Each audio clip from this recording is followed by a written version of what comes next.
Can you think of like a funny little secret we could use sometime to open the show with? I actually thought about this. Okay. Oh, great. I'm a big listener of the show, so I thought about this. Cool. So I had a job where there was summer Fridays. Mm-hmm. And so on summer Fridays, not that many people came into the office, but this particular Friday, I decided to come into the office. So I came in and I was working, and it gets to be that after lunchtime and I was super tired. So I decided I wanted to take a nap in my office, but I decided I wanted like a really comfortable nap. So I went out into the hallway of my office and I found this couch, and I took the couch cushions and I brought them into my office and I laid them down on the floor and I took a nap. And so I napped for like 45 minutes, an hour, and I woke up and then I tucked the cushions back and I went back around my day. And then about 15 minutes later, my boss and his secretary come upstairs, and the secretary screams, "The cushions! The cushions, they're back! They're back! Where did they come from?" And it turns out that they had spent like the whole time I was asleep looking for the cushions to this couch, thinking that somebody had stolen them. And they like scoured the whole office. They looked outside. They thought like a homeless person had snuck into the building to like take them. And they were just like, and then when they appeared again, like, they thought it was a ghost or something. What a scandal. Like, they didn't suspect you at all. So they didn't suspect me at all. I was just napping on them in my office. Thank you for sharing that. No problem.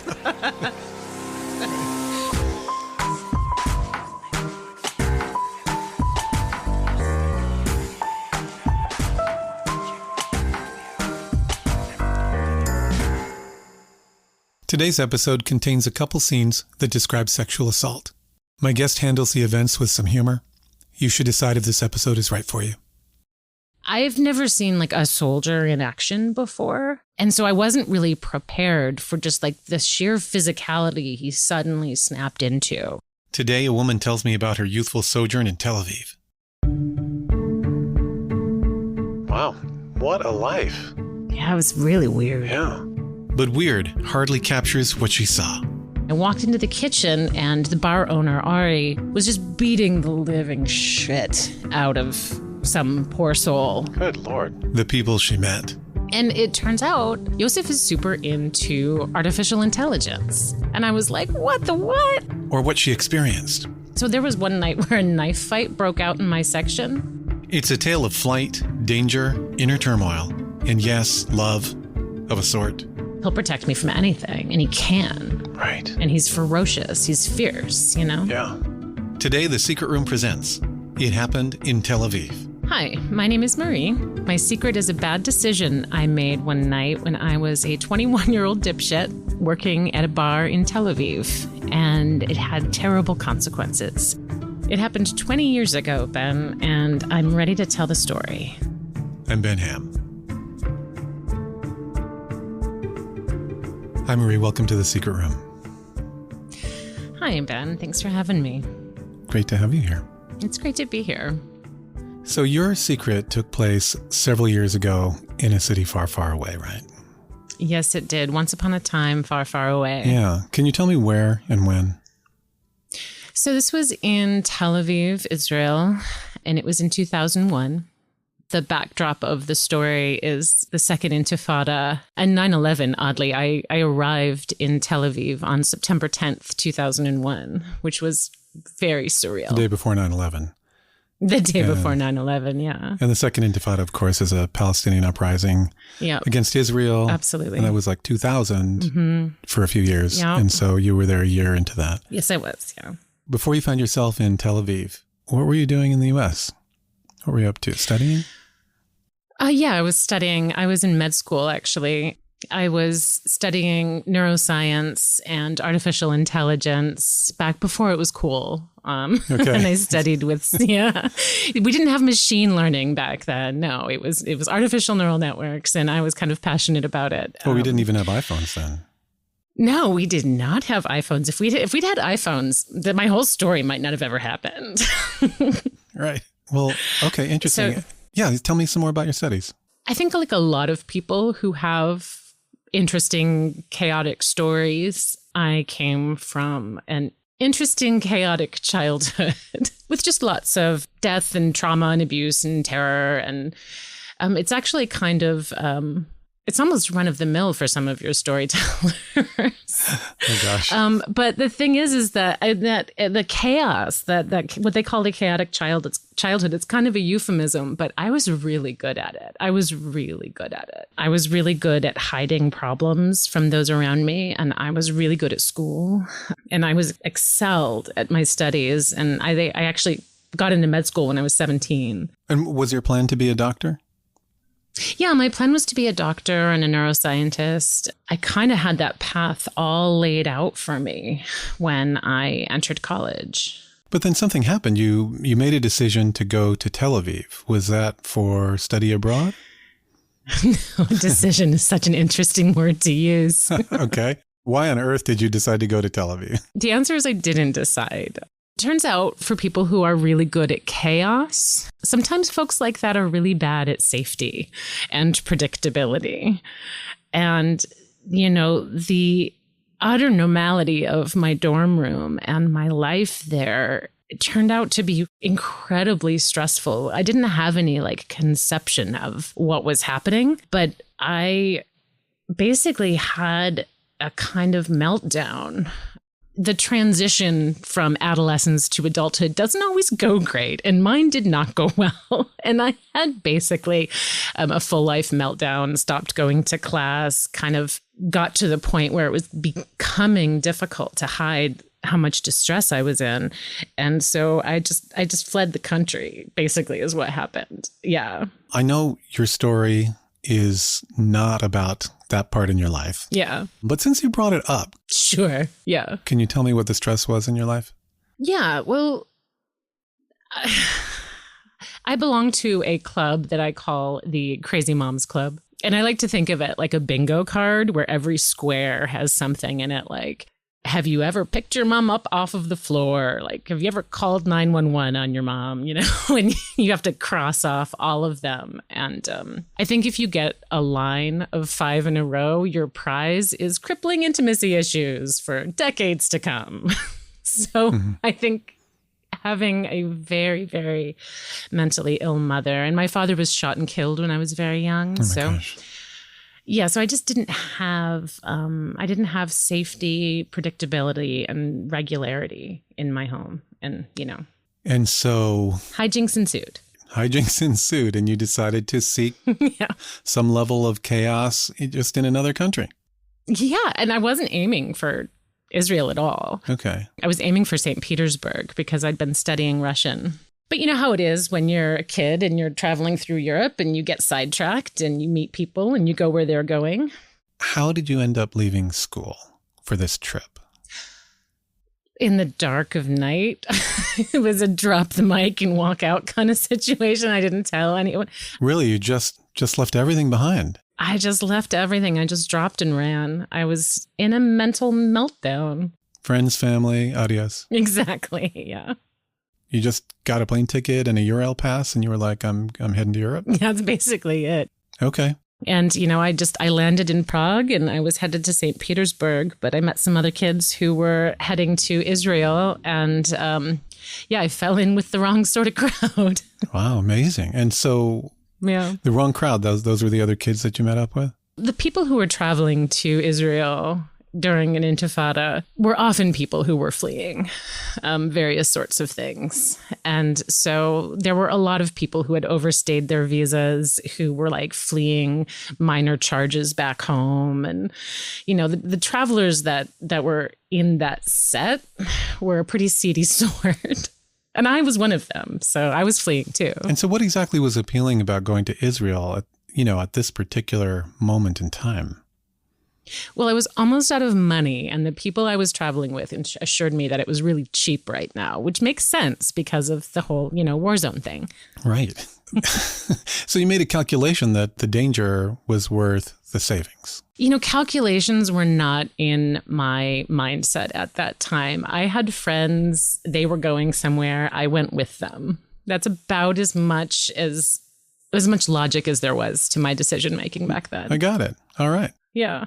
You end up in Tel Aviv, and How much money do you have with you when you get there? God, I can't remember. See, here's the thing. My decision making was so poor at the time that I wasn't even checking my bank balance. I just knew that I was in Tel Aviv when the ATM stopped giving me money. And it stopped giving you money because your balance got to zero. Yeah, it got to zero. Yeah. So I just didn't have any money left. And so I couldn't leave. But I also kind of didn't want to, because all of a sudden I was in chaos again. And it sort of made sense to me. Can you describe the chaos you found yourself in? Yeah. First of all, it's a nation just almost entirely, or at least back then when I was there. I don't want to speak on behalf of a nation, but the crowd that I ran with and the people that I encountered, everybody basically had PTSD to some degree or another, right? It was a place that was extremely traumatized, where there was like gunfire and bombs and death and destruction. And I was like, I'm home. Wow. It felt very comfortable to me in ways that I can kind of understand now, but I didn't comprehend it all at the time. At the time, it all just felt like me following the wind that was blowing me around. You can understand now how being in a war zone felt comfortable? Yeah, I can now, but at the time I was just like, oh, I guess I'm out of money. Let's see what happens next. Okay. I felt safer in the war zone than I did in that dorm room. And that's just some deep dysfunction right there. But that's what it is. Just to get an idea of, what it was like in Tel Aviv then, would you say that you were exposed to war events like bombings and shootings, gunfire on a daily basis? Yes and no. There were incidents, like I said, waking up to gunfire because the bomb squad was exploding a bomb in the street. And, definitely the easy facility with violence that everyone around me had. It wasn't until actually after I left that people that I knew started to get killed. When I was there, it was a backdrop that it was surprisingly easy for me to ignore. Right. Yeah. It was a year into the Intifada. Mm-hmm. Yeah, it was about a year in. It lasted like 5 years or so. Yeah. Yeah.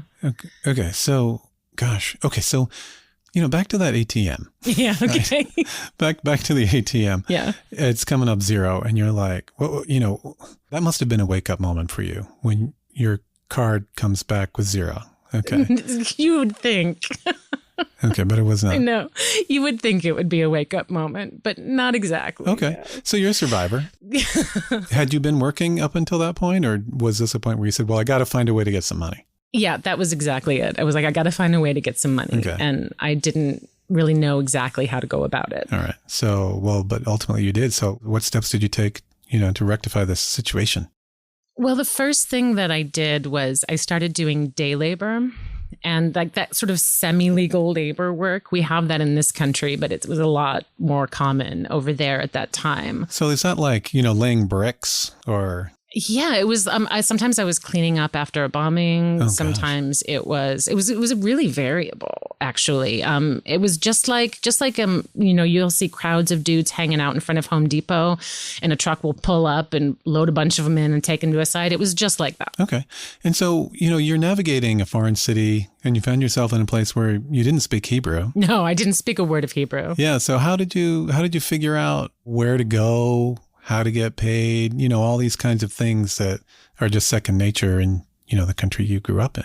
I fell in with the crowd that showed me how. And it was a hostel, and it was full of the people who hung out at the hostel, where I could sometimes afford a bed and sometimes couldn't when I first arrived. They were often, like I said, they were expatriates with kind of like vaguely criminal backgrounds. Vaguely. Or a lot of times soldiers would come and hang out there. And I was in the hostel common room drinking beer with these folks, and told them I was out of money, and they were like, yeah, come on a job with us tomorrow. Okay, good. So you've got a network of people that are helping guide you to day labor. Yes. Yeah. Hostels, food, whatever, helping you figure out how to get your daily necessities. Yeah. Yeah. So you've got a small income coming in. Now, you said sometimes you could afford a bed at the hostel and sometimes you couldn't. Mm-hmm. Where did you end up on the evenings that you could not afford a bed at the hostel? On the beach. It was right on the Mediterranean, and the weather was decent. Okay. And It didn't feel, I look back now and I think, oh God, poor kid. But at the time, I didn't experience it that way. I was just doing what was in front of me and dealing with what was in front of me. You know, this is such an extreme lifestyle that you are painting for us. I can't even imagine living that way. And, it's the reality that you found yourself in. Was there ever a point during this part of your story where you're like laying on the beach or, waiting for a day labor job where you're just like, what the hell have I done? I need to get my ass back home to college and become a neuroscientist? That's a good question. I think the simplest way to put it is that I was sufficiently broken that I didn't have like a contiguous sense of reality of like, I am in Tel Aviv, I am away from my life plan. To put that kind of logic on it doesn't actually fit what I was experiencing at the time. Well, I appreciate your taking the time to make that point to me because I feel now I've asked this question probably too many times. I'm just so astounded. No, it's fine. And I get what you're saying. I do. It just sounds, just amazing. And my heart goes out to you because, you didn't have a sense for the danger you were putting yourself in. None whatsoever. No. Yeah. Okay. No, and I think to the extent that I thought about it, I thought, well, all big cities are dangerous. There's crime everywhere, Okay. To the extent that I thought about it, really, it was really self-justifying thoughts. We call it motivated reasoning. So can you tell me about the first morning you woke up to gunfire and what you thought? Yeah, I was in a hostel. Living on a Mediterranean beach is one thing, but the harsh reality of just where Marie has found herself becomes ever starker as we continue.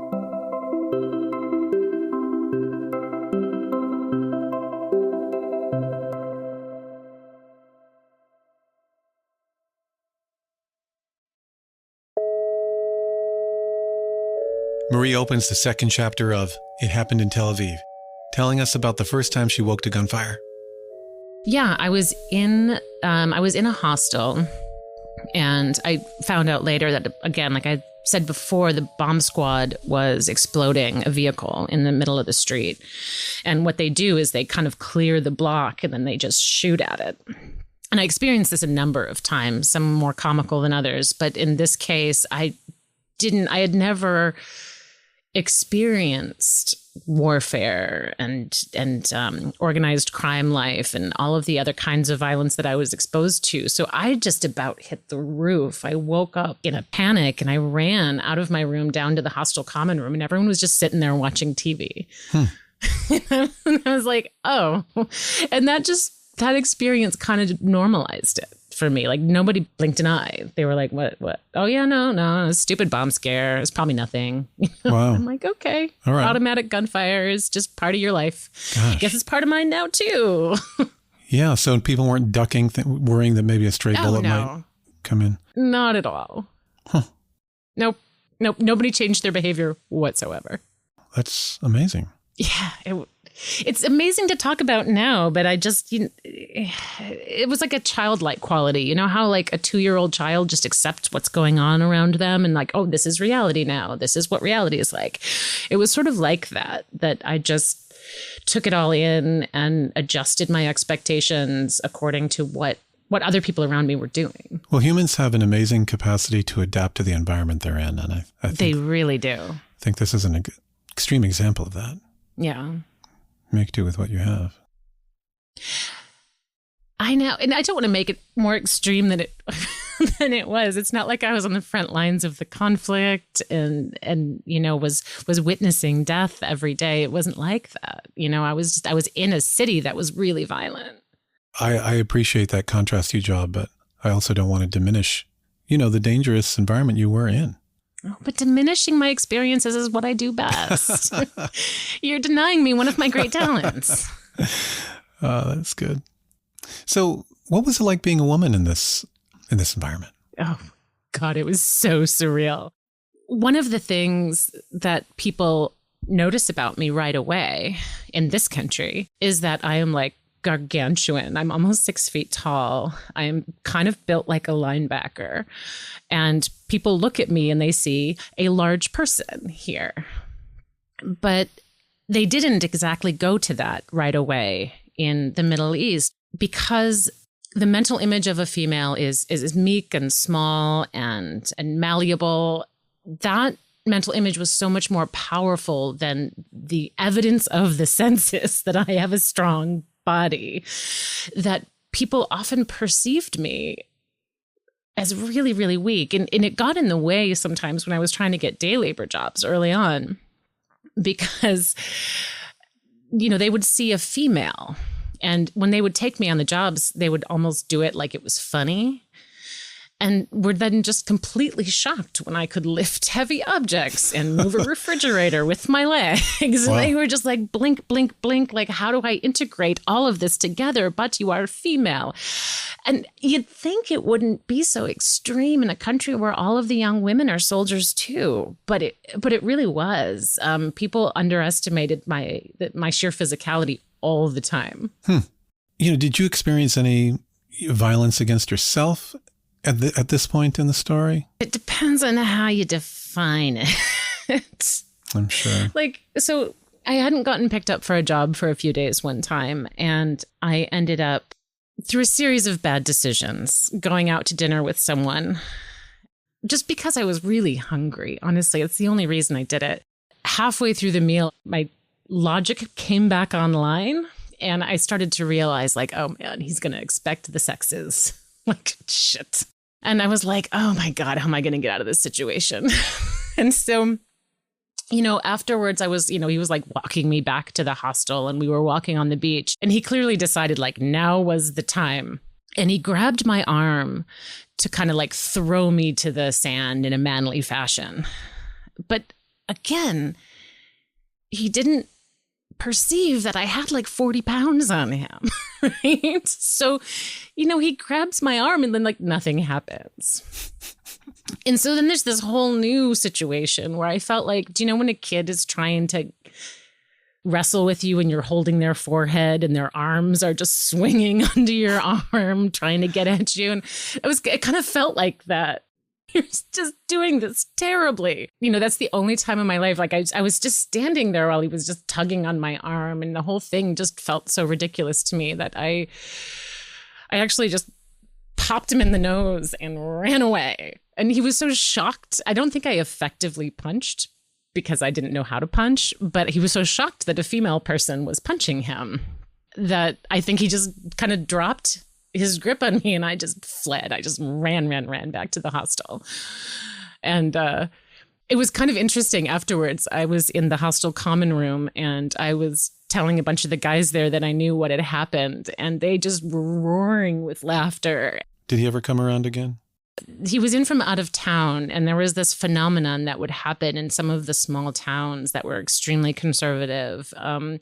Sometimes single men would come into the city for business purposes or, market purposes. And oftentimes when these country boys came into town, it was I'm in the big city, and you'd be surprised. I mean, the number of times I saw men with hookers and blow kind of just having a great time in the city. And so he was a country rube, kind of thinking he was going to find a Western hooker, which is, I assume, kind of what he thought I was. Right. But he didn't offer you money. No, he didn't. But I think he might have genuinely thought that a plate of pasta was the price of an American whore. I see. Yeah. Okay. So you escaped his grip rather easily. I didn't feel threatened. I felt almost embarrassed for him.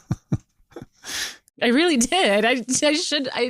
Looking back with different eyes that I have much different eyes now than I did at the time. At the time I was just oh God, you suck at this. And so at this point you run back to the hostel and you're still in the mindset, well, Tel Aviv is still my home for the moment. Yeah. Okay. Yeah. That didn't change a thing. It did not change a thing. Were you in contact with your family back home? Well, my mother was very, very unstable and delusional. And my father had been dead for, many, many years at that point. So I had brothers, his siblings, who were not pleased with me, but I didn't contact them enough to really get much in the way of their disapproval. I just disappeared. Which, hey, turns out later I find out that when you flee the country and no one knows where you are, they don't like that and are displeased with you when you return. Okay. Yeah. Yeah, well, I mean, it follows, I guess. Yeah. It turns out that's not a nice thing to do. But that means they care, right? Yeah. At one point then, I guess you decide to make an upgrade in your employment. Mm-hmm. So another opportunity came along? Yeah. So one of the hostel dwellers told me to go down to a bar on the beach, and it was a tourist bar. And he said they're hiring. So I walked down to the bar and, I'm thinking like, I need to go to a web cafe and like print a resume or something, right? But I walk into the bar and the manager on duty, I say, hey, I heard you might be hiring. And he just looked at me and he said, turn around. And I was like, okay. And I just like slowly turned around. Okay. And then after I had done a 360, he said, come back tomorrow. And that was it. I was hired. That's how I got my job. Gosh. Okay. So you're objectified. Oh, yeah. Absolutely. Within 10 seconds of your application for the job. And it was all a bunch of... And then you're hired. Yeah. Then I was hired. Okay. Yep. So do you see an increase in your pay at this point? Oh, my God. It's tremendous. I mean, it would be considered poverty wages now. But at the time in my life, I was like, oh, my God, 100 shekels. Like, I can buy a meal. Like, I can get an apartment. I eventually got an apartment. Oh, my God, what a luxury, Well, I mean, that's a giant upgrade from sleeping on the beach. Absolutely. Yeah, well, good for you. So you must have been pretty happy. And, maybe that was even validating your decision to live there. You keep talking about decisions. I'm so sorry. Shall I rephrase? Let me rephrase. This validates the... Okay, I'm going to come up with something. Okay. No, let me try. I really want to try. Okay, you bring it. Okay. Perhaps, Marie, this validates your living in Tel Aviv. Maybe it does. Okay. I will say this. I definitely found connections and relationships there that felt very needed at the time. I especially bonded with one of the managers there, Klaus, and he was also a very troubled man. He was much older than me. And he'd been in the French Foreign Legion, and he was involved in kind of crimes and things that I didn't really perceive or understand at the time. But for whatever reason, he sort of took one look at me and was like, I am going to protect this one. Like, this one is going to die without protection, which was probably not an unreasonable thing for him to think. He plays the role of your guardian angel in a way, self-appointed. He kind of does, very much so, actually. Okay. Yeah, he looked after me in my stupidity, bumbling through this incredibly dangerous situation with no knowledge of the kinds of dangers that I was in. And how did you feel about him taking you under your wing? Did you accept it? Absolutely. I felt connected to him right away, the same way he felt connected to me right away. Okay. And one thing that we discovered, all of the girls and I that worked at the bar, we were sitting around talking after shift one day. And we just discovered through casual discussion of our backstories that every single girl who worked at the bar happened to be fatherless. And it was one of those life moments where I was like, well, this isn't a coincidence. I know it seems like one, but it can't really be, Right. Klaus was sort of a paternal figure to me, but it wasn't quite as simple as that. There was also like attraction and electricity between us that we never acted on. But we never acted on it because he would have considered it dishonorable to take advantage of me, because I think he saw me as so pathetic. And did he have, a girlfriend or a wife? He had ladies who showed up and went away. Okay. So, yeah, as I said, he's your self-appointed guardian angel. And yeah, absolutely. You've accepted him for the position. Yes. And you have kind of a romantically charged relationship that you're not acting on, but there's an energy there. Exactly, yeah. There is an energy there, yeah. And he was very, very troubled. He was as troubled as I was. His backstory, I think, was grimmer than mine by a long shot. He had been a soldier in the French Foreign Legion, and he was involved in all sorts of activities that I think exposed him to things that were contrary to his nature, like murder and death and war and violence and destruction. And I think that if life had dealt him a different hand, he should have been like an artist or a high school teacher. You know what I mean? His disposition was actually very gentle, but he had been trained from his youth to be very violent. Would it be correct to say that you both helped each other? Yeah, I think so. I think that was a part of it, is that we were sort of a balm to each other. For him, I think he got to be gentle with me, and he got to be non-exploitative. He got to be honorable. And those were all things he desperately wanted to be. So while he was a calm in the storm for you, you were also a calm in the storm for him. Absolutely. I think it definitely went both ways. I have a very powerful image of him. There was this song that was really popular that year, and it was just this woman singing over and over the line, "I want to be forgiven, I want to be forgiven, I want to be forgiven." And I just have this memory of seeing him when that song came on, and it just like hit a note with him, and watching him stare into his shot glass. Oh, gosh. Mm-hmm. And sort of like ruminating on that song. I could just see how much pain he was in. And I think that was very powerful for him to be seen in that way. You said that he had been involved in criminal activities. Yeah.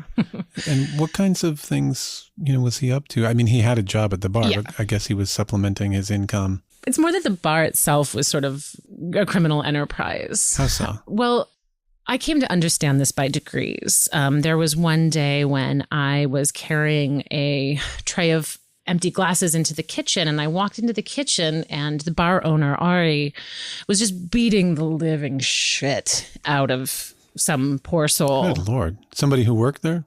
I didn't know the man. And I just backed slowly out of the kitchen and just sort of set the tray down and kind of mechanically went about my business. Like, I don't know what I'm supposed to do right now. There was another day where Ari closed down the bar and asked me to wait on this table of very well-dressed men who were very gracious to me, and then ended up tipping me like a week's wages. Score. Yeah, I know. I was like, sweet, like mobsters are great tippers.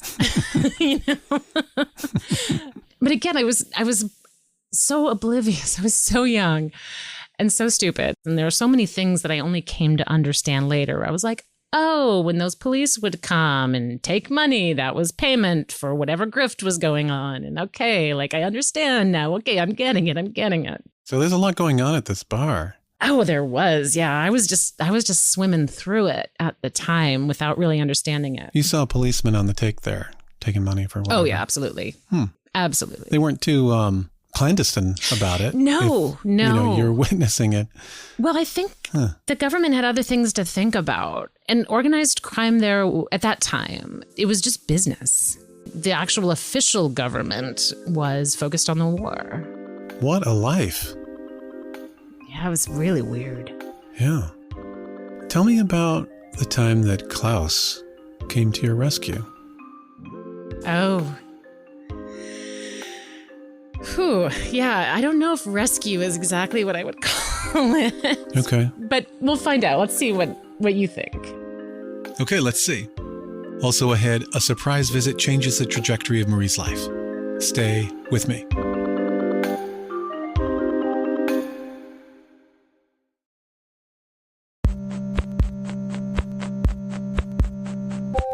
In the final chapter, the currents in Marie's life unite to draw her story to an unexpected conclusion. It's a surprise she did not see coming. I had seen so much of his softer side, which is what I think he needed to have seen. And he didn't really like me seeing his violent side. But there was one day at the bar where one of the bar patrons, I was serving at a table, reached out and grabbed my breast, tried to stick his hand all the way down my shirt, and I shoved him away. I mean, I'd like to say that this is a terrible, rare thing, but waitresses all know it's not, right? Well, it's still terrible. Maybe not as rare as it should be. Yeah, but it happened right in front of Klaus. And I've never seen a soldier in action before. And so I wasn't really prepared for just the sheer physicality he suddenly snapped into. And he like side vaulted over the bar, had the guy in a neck hold before I even knew what was happening, and then dragged him out in front of the building. And then just kind of came back in a little bit later like nothing had happened. And were there other people in the bar at the time? Did people witness this? There were, and no one paid a bit of attention. Gosh. I mean, I can't even tell you. Like, so there was one night where a knife fight broke out in my section, and I was carrying 3 beers, in the 3-beer waitress carry, and I just jumped up onto the table nearest by while they sorted it all out. Klaus dragged the aggressor out, who owed me money on a tab, and Klaus just came in with the guy's wallet and said, take what you're owed. And then I took some money out, and then he took the wallet back out front, and I was like, okay. I mean, you're taking your life in your hands every night you go to work. Well, that's certainly how it seems now, doesn't it? Yeah. In a word. But at the time, everyone around me was doing the exact same thing. And we creatures as humans, we are oriented to do what everyone else is doing, So Klaus has taken one guy out for a beatdown who did you wrong, and I guess dragged another guy out for another beatdown who owed you some money. Yeah, absolutely. We've established that he was willing to be violent as part of this role that he had taken on as my guardian. How'd you feel about that?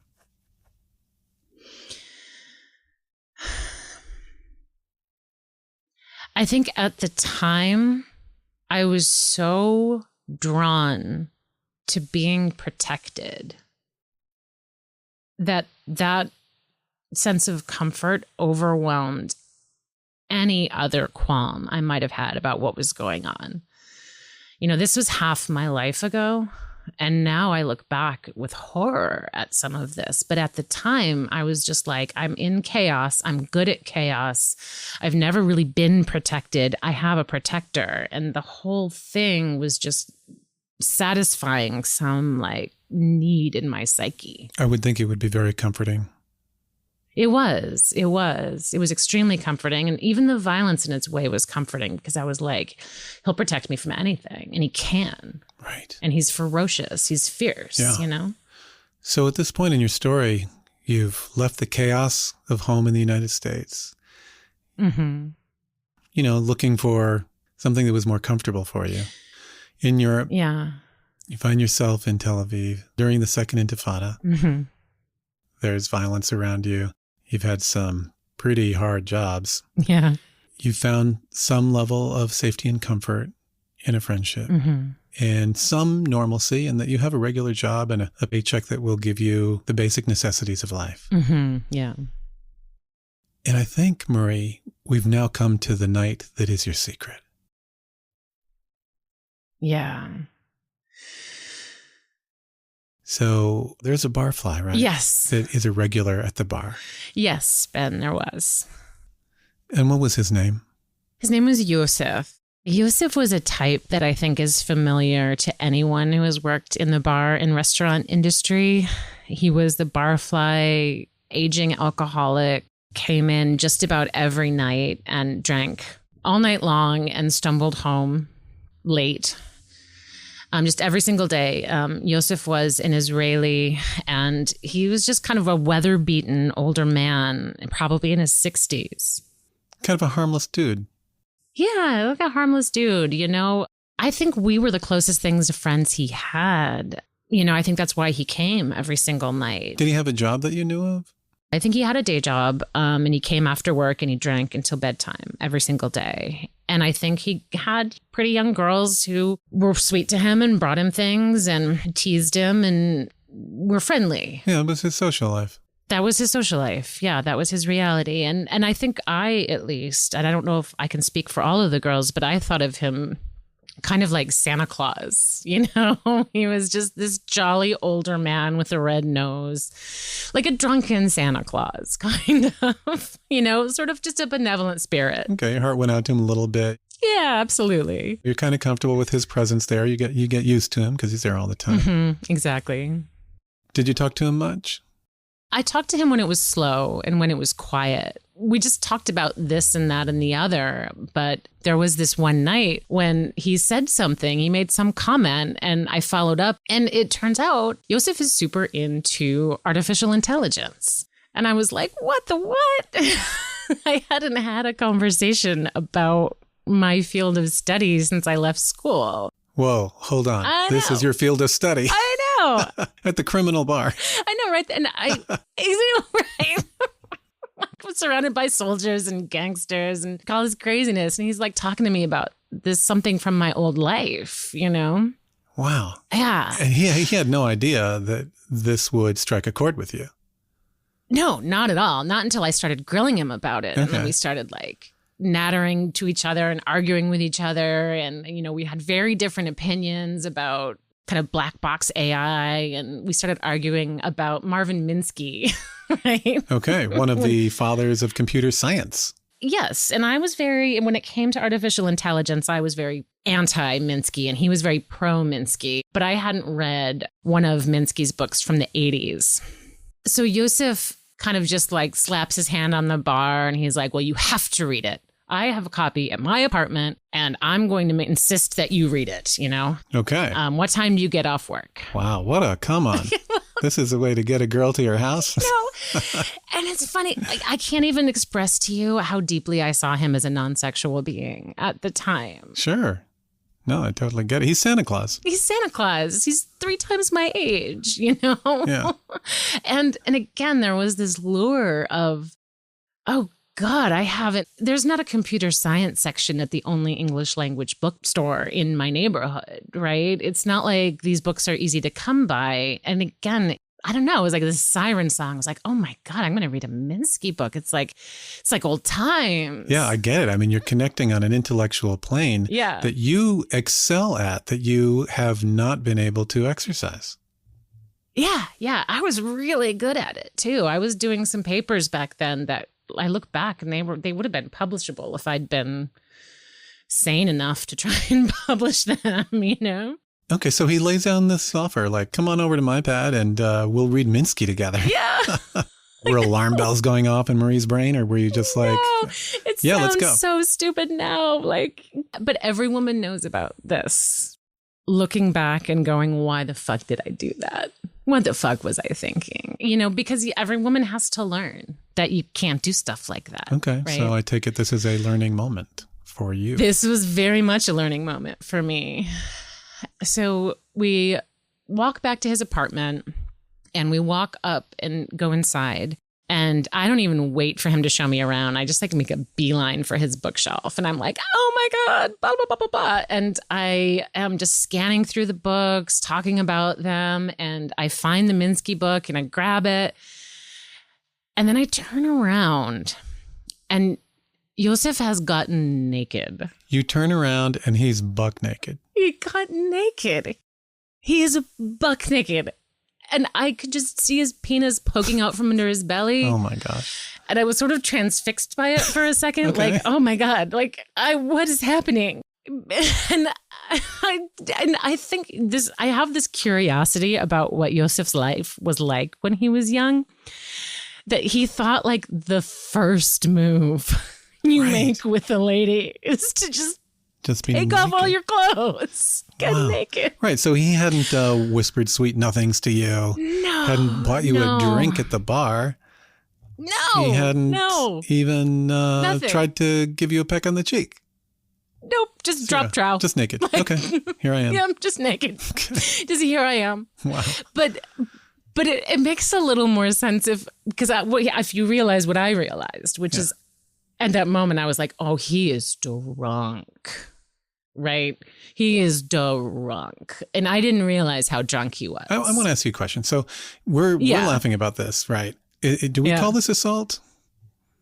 I don't know. Okay. I didn't feel assaulted. Okay.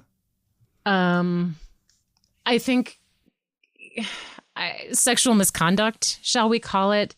The thing is, I don't know what would have happened. I don't know what he had in mind. And in actuality, what he said. I think I know what he had in mind. He wanted his Willie to go somewhere. Yeah. Like, definitely. Yeah. Yes. It is one truism of life that there is nothing as hopeful as an erection, right? Correct. That is true. It is sort of the physical embodiment of hope.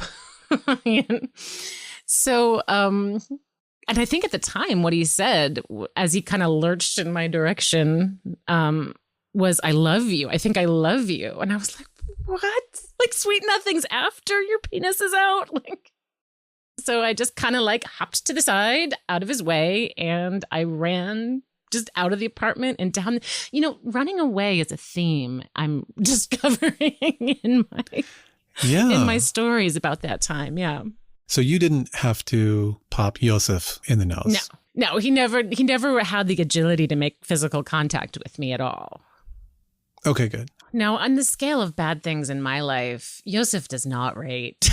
he's a blink, you know? Sigh of relief. Yeah. Mm-hmm. So I made it down the stairs, and I thought it was fucking hilarious, right? I thought it was so fucking funny. I was like laughing into my fist, thinking like, what the fuck just happened? So did you have the book with you? Did you? I did. That was what was so funny, is that I still had the book, and I was like, well, I'm not giving it back. Hey, I think you earned it. I was like, yeah, I think I earned this book. So I just took it home. And I was like, yeah, I have a Mitski book now. That was my big takeaway, is that like, yeah, I have a book. All right, good. So you made your way back home. Yep, made my way back home. Did you just go home and just open up the book and start reading? Yeah, I just went home and I read the whole thing cover to cover. Yeah. I was just so hungry for that kind of thinking and that kind of conversation. You know, what happens the next day? Does he come back in? No. And this is what is so interesting. Let me say, when I came back to the bar, because of my mindset, the very first thing I did was I went to all of the girls and I was like, oh my God, you will not believe what Yosef did. Like, you can't, let me tell you.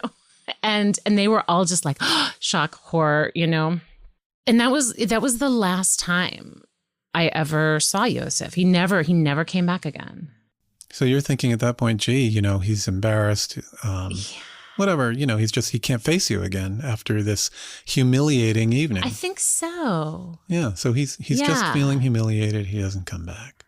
But I do remember that he got attacked on the street a little while later. Like, I heard about it, like badly attacked on the streets of Tel Aviv. And he was beaten very severely. Violence was so commonplace there that it didn't really register with me. And I was like, oh, poor Yosef. And the girls even passed around a card for him, like, oh, we hope you feel better soon, Yosef. But he almost died.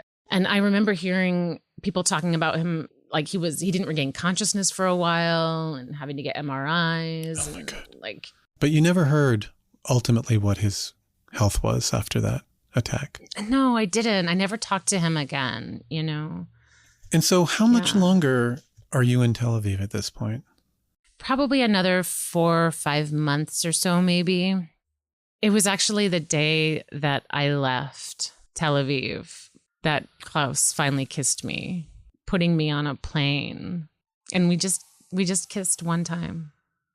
And it was a goodbye kiss.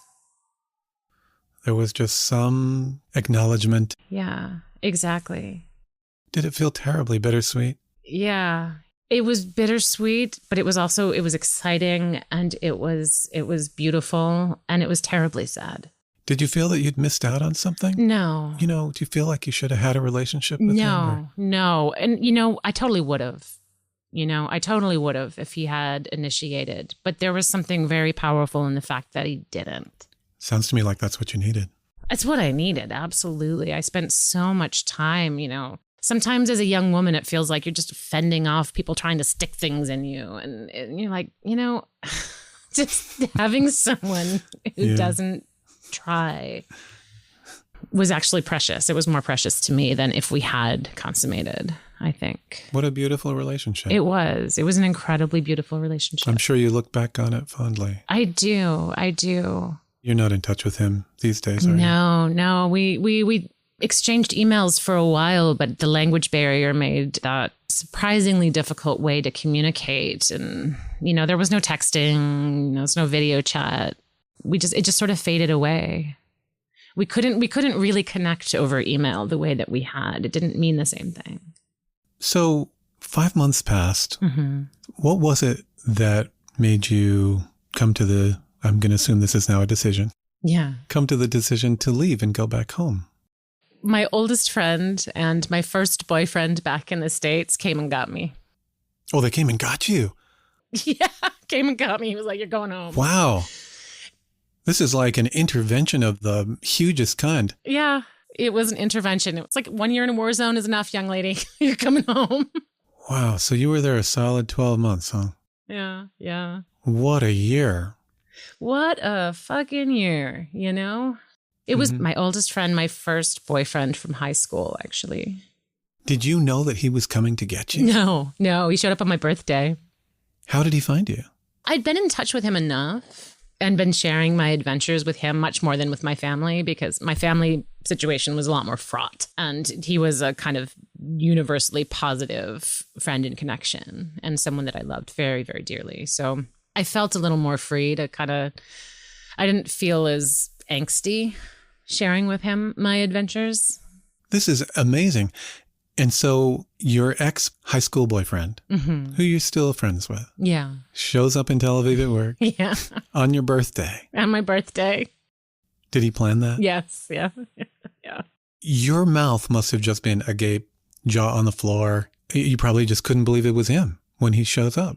I couldn't. And there's another detail here there's a whole nother series of stories here. But he actually brought my mother. Oh my God. And were they both there? I don't know if he was sure I was going to go with him if he just came. So he came and brought my mother.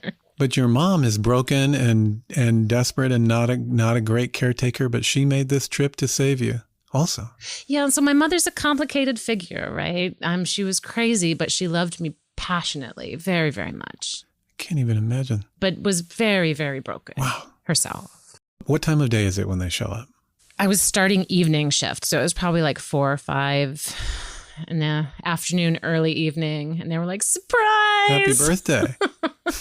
Yeah, happy birthday. Guess what? You're going home. And between the two of them, the force of their insistence was like, okay. And it was the first time that I hadn't seen anyone from home in a year. And so this sense of reality kind of hit me of like, no, I got to go back to my life. This, like, whatever I'm fleeing, I have to go back to. And I didn't really want to. Okay. So this was also not a decision. Yeah. They were the strongest force in my life at that moment. And so I followed. And also Klaus was in on it because he wanted me to leave. But how did they get in touch with Klaus to lure him into their scheme? I don't remember now. It must have been over email. I think Klaus was with me at an internet cafe one time while I was emailing my friend. It's hard to remember some details like that now because this was like, more than 20 years ago at this point, right? So I think that he kind of like jumped on the keyboard and kind of wormed his way into contact with them. Wow, Marie, my heart is breaking. Do you know why? Why?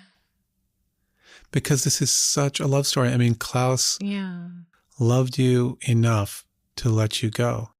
Yeah. And to actively work for that. Yeah. Yeah. And to conspire to make it happen. He knew if you knew he were up to that, you'd probably find a way out of it. I might have even disappeared again.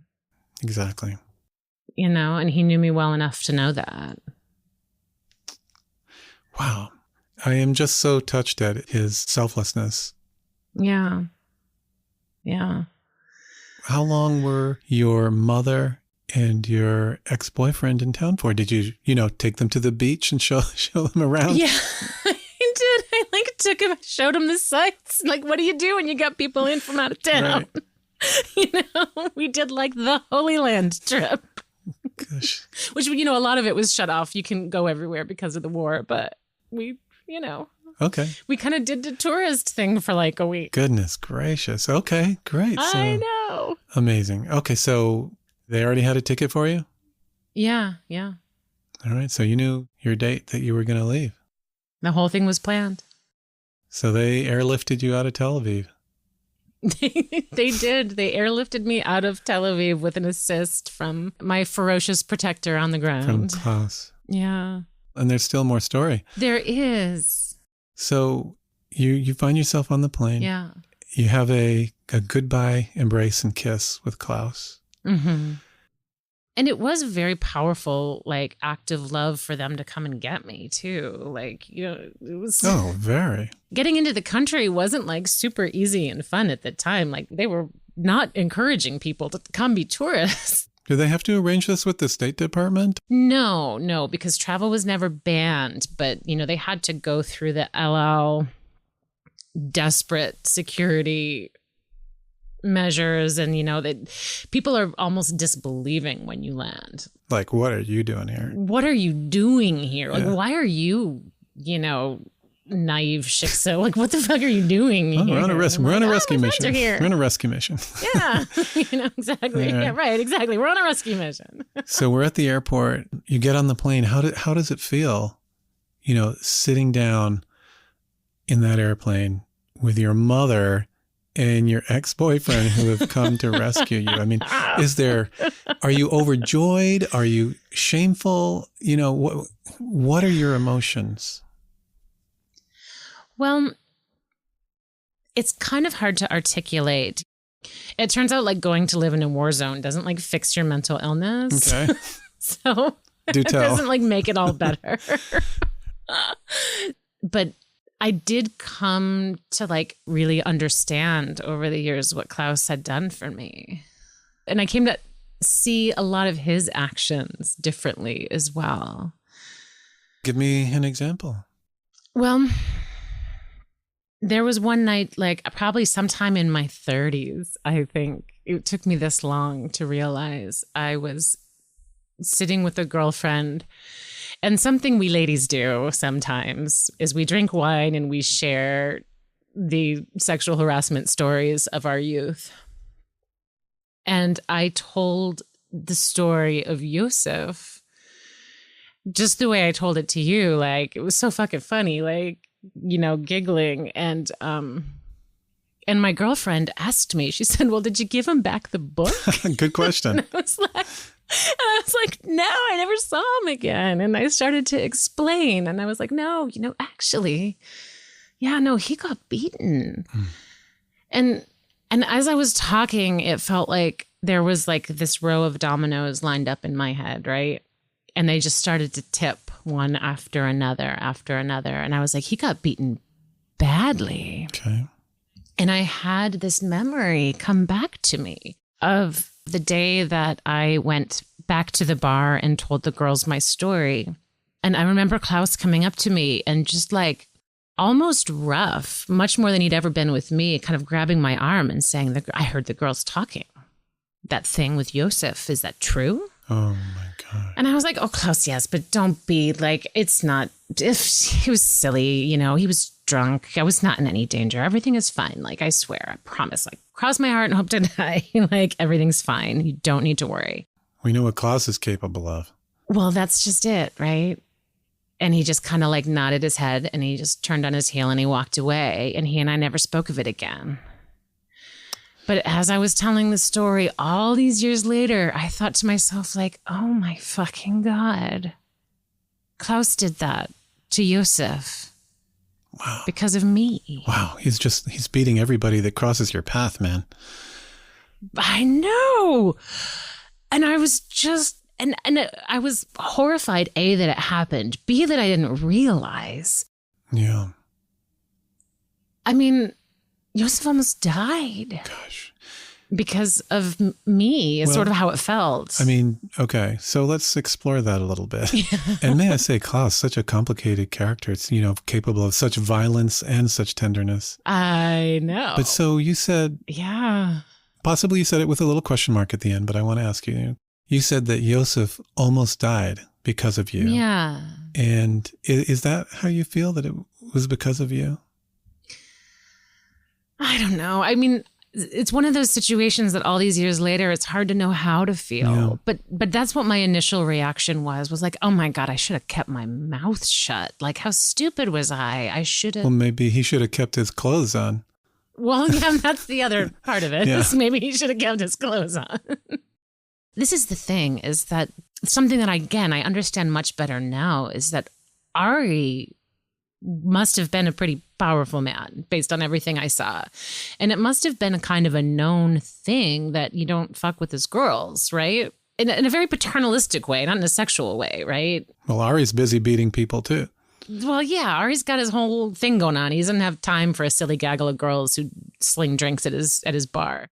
So I think about Yosef and I think, well, you were Israeli. You've lived there your whole life. Like, how did you not know? Like, I know how I didn't know.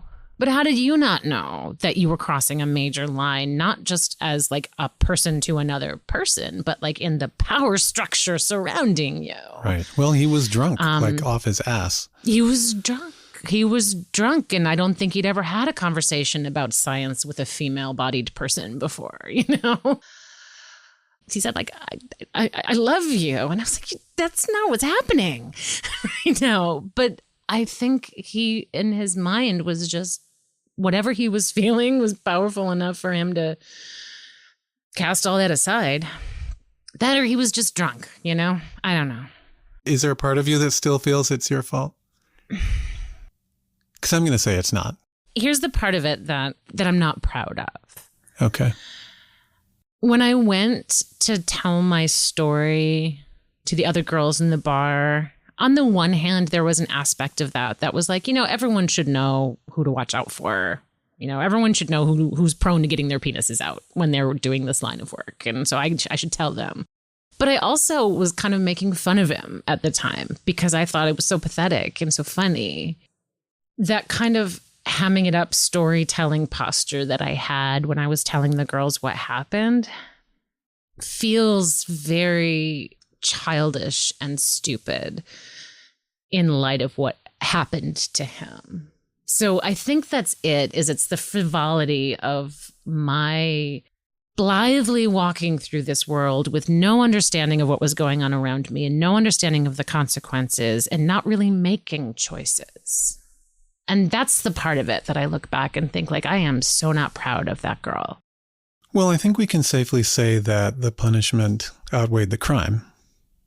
Yeah, absolutely. At the very least, like, the punishment outweighed the crime. Yeah. And so you feel some responsibility for I do. The level of the punishment that was meted out. Exactly. Right. Exactly. Well, yeah, I understand that. I don't think that is a burden you need to bear. I appreciate that. Yeah, I mean, you did not start the chain of events. Yeah. I didn't start the war, that's for sure. That is for sure. Well, Marie, what a story. I think that's your secret, right?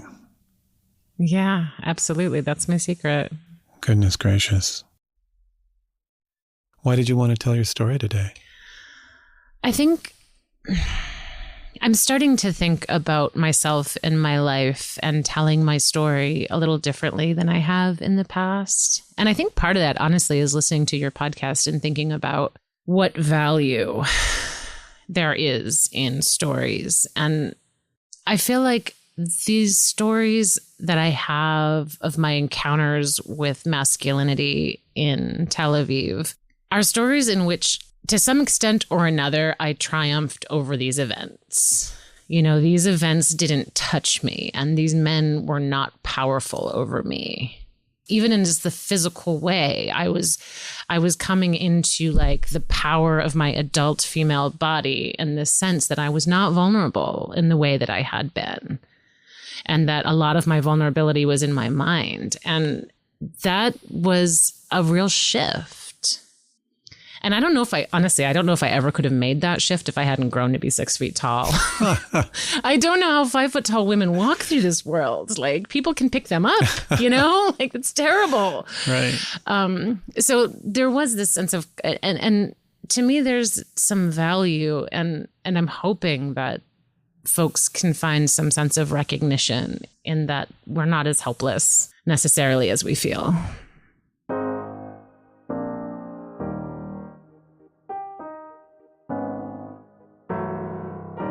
Sometimes that helplessness is a reaction to something else and not to the actual circumstances. Well, I think that is an excellent lesson and something that I think a lot of people will take from your story.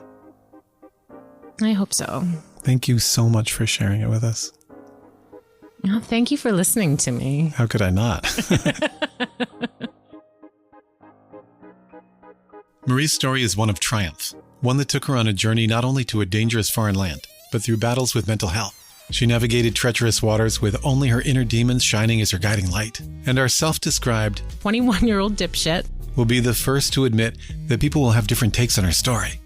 Regardless, she's living her own truth and is a survivor.